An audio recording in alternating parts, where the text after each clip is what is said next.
It's always great to say hello to Carl Reed Jr., the coach. And before we get to Coach, how about everybody had a good week, I hope, but Coach maybe had the best week I've seen. Let's take a look and see what he did. Okay, put it up. Now you got to hold him down. You got to say, me and my boy Carl Reed, we out here having a good time. I don't know about y'all, but this is what we do. That's what we got. We out here catching these fish. I'm in the lead right now. I'm beating you right now. You're killing the game, man. I thought we was working as a team. How did it get between me and you and I'm helping you? Well, we got 4 people out here, so we got to keep score. Okay, we are keeping score. He balling right now. He's balling right now. Keep working. That was a big fish.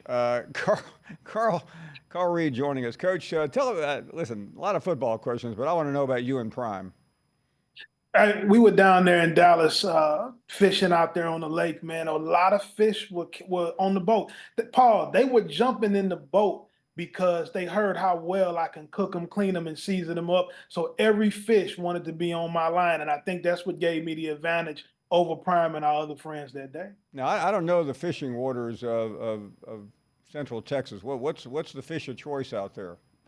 We did a lot of bass fishing. There's some good bluegill out there. The bluegill can really get tough on those lines. You got to be strong to pull some of them up on the boat, Paul, or else they'll try to blitz you like a linebacker. Now, I know he's a close friend of yours, so please excuse me the fanboy questions here. But what's he like to hang out with? He's a great person to be with, always honest, always shows you a great time, is always trying to help push you forward.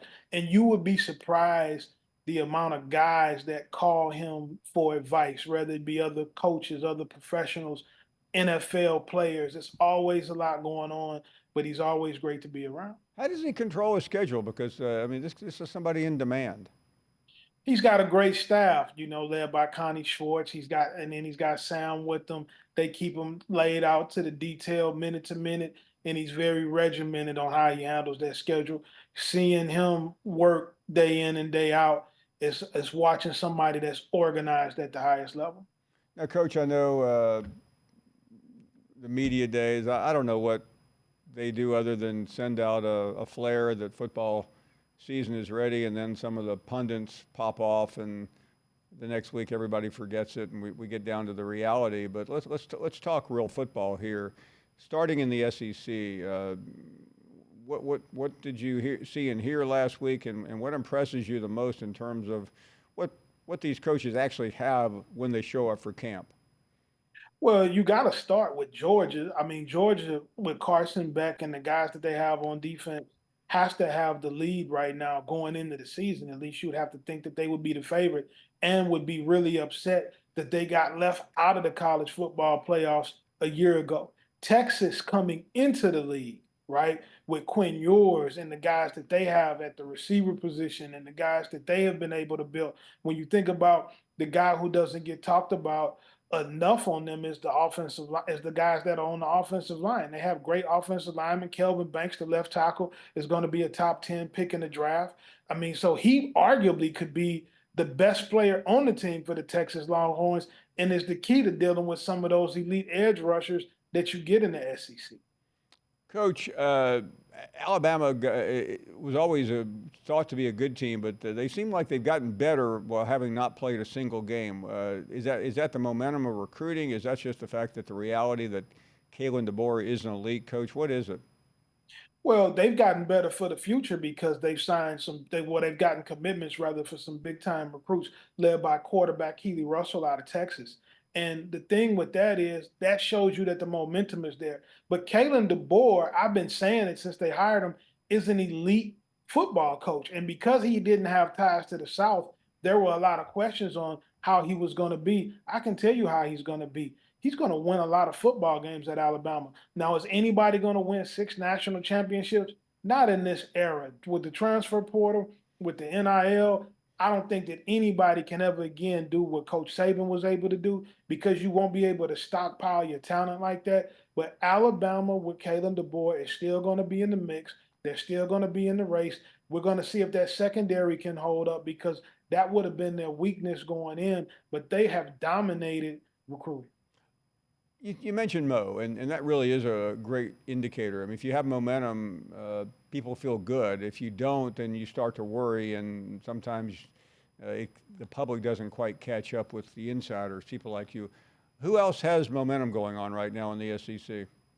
The University of Missouri, Paul, has momentum with what they have going on. Eli Drinkwitz has mastered the transfer portal. He's mastered name, image, and likeness. He returns a top 10 draft pick in the next draft and Luther Burden at wide receiver, along with Theo Weiss and Mookie Cooper, guys that started at receiver last year, returns the quarterback, was able to get Caden Green off the offensive line at the University of Oklahoma, Marcus Bryant, the left tackle from SMU that played big football. So he was able to solidify the offensive line, getting DeMar. Then he got Damari Carroll, the running back from Georgia State, to come to replace Cody Schrader.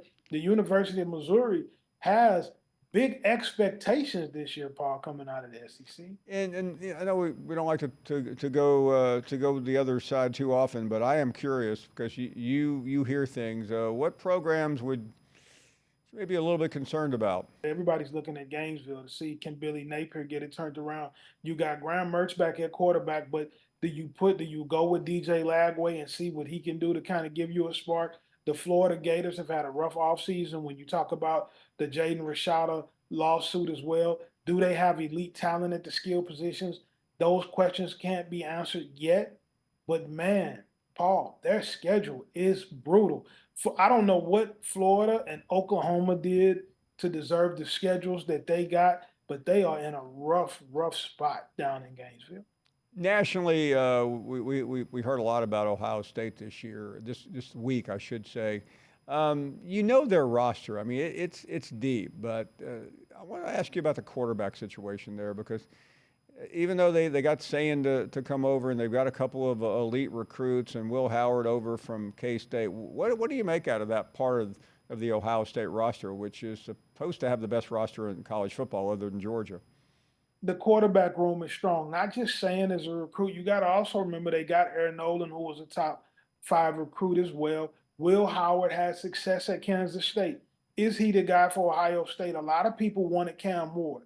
And so because you don't get Cam Ward, I think anybody that you got after that was not going to make the Ohio State fans happy. But it's going to be extremely hard for any quarterback to mess up what they have at the skill positions, what they have blocking for him up front from an offensive line standpoint. I think Will Howard is going to be just fine, and this is going to be a huge year for the Buckeyes. You hear all the talk about the playoffs, and I mean, I realize there's some pretty obvious choices, but as you look around the country, I mean, we know Georgia, we know Ohio State. What are the other schools that just roll right off the tip of your tongue that you would bet that big fish you and Deion caught to make the playoffs? Well, I'm gonna tell you what, Paul. I got a bunch of big fish to bet that I caught down there, but I would tell you this. I would look at Coral Gables, the University of Miami. Really? I think Mario Cristobal finds a way to get it done this year because he's finally got a quarterback that I don't think anybody can mess up. Since Cam Ward has been there, not only did he look better than most of the quarterbacks, probably all of them that I saw in spring games, he also has infected the locker room with confidence, and he has been a leader, and he's been a welcome addition. I think they finally got their guy at quarterback. You can see the University of Miami back in the mix as a playoff football team. So I think that you got to really look at the Miami Hurricanes when you're talking about other teams that can find their way into the playoffs. And we're going to see that the Canes the first weekend. We'll do the show a month from probably right around now when the Canes come in. I mean, that game, you mentioned Napier a minute ago. It's hard to talk about how big that game is really for momentum for Cam Ward and Mario. And obviously it's pretty self-explanatory about Billy Napier. Well, you know this, Paul. You got to win, man. This game is all about winning. You know, it's kind of like I had somebody before I got on here with you that was asking me about the Georgia players and what's been going on in should Kirby Smart be concerned. You got to win football games, Paul. And when you look at a team like Georgia, sometimes the greatest players and the greatest character doesn't always end up in the same person, right? You get paid to win football games. If you went 8-4, but nobody got in trouble, nobody would be happy with that. And the fans and the administration and the business people have made it that way. You've got to win football games. And that is what the people at the Florida Gators expect from Billy Napier.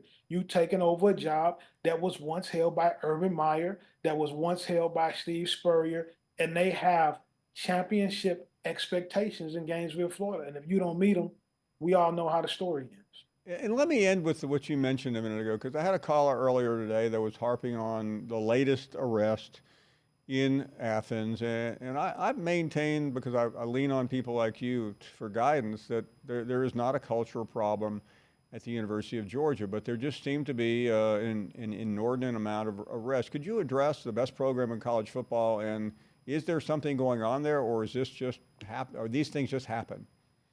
Kirby Smart does not have a culture problem. Kirby Smart is a disciplinarian. Kirby Smart is a strong leader. Kirby Smart is a good man, and he has been for a very long time. When you have football players that you're giving a lot of money to, they have a lot of toys, they have a lot of resources. This is one of the unintended consequences of paying players. You also have to look at what I just said a second ago, Paul.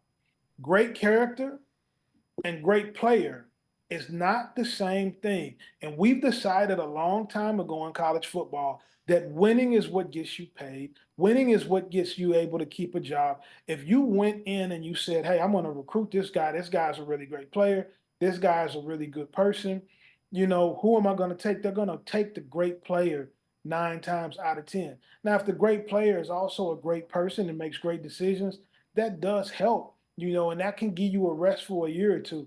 But for the most part, we have put these coaches in a position where they have to think player first if they want to win, if they want to make the kind of money they're making, if they want to keep their jobs. And that just is what it is, Paul. And nobody wants to address that. But if your football team right now, if you ask the people in the state of Georgia, if you got rid of all of the guys who got arrested, everybody who got pulled over for speeding or DUI, I'm going to take all of these guys off the team, and I'm going to give you the Vanderbilt roster that has some better character guys. Do you want that? And see what they say. Great stuff, the coach, one of our absolute favorite guests. Coach, thank you. Thank you very much. We'll see you soon. Thank you, Paul. Great. What a picture of him in prime time with that, I think, was that a bass? Big mouth bass. Give me something. Light a cigarette just so I can breathe.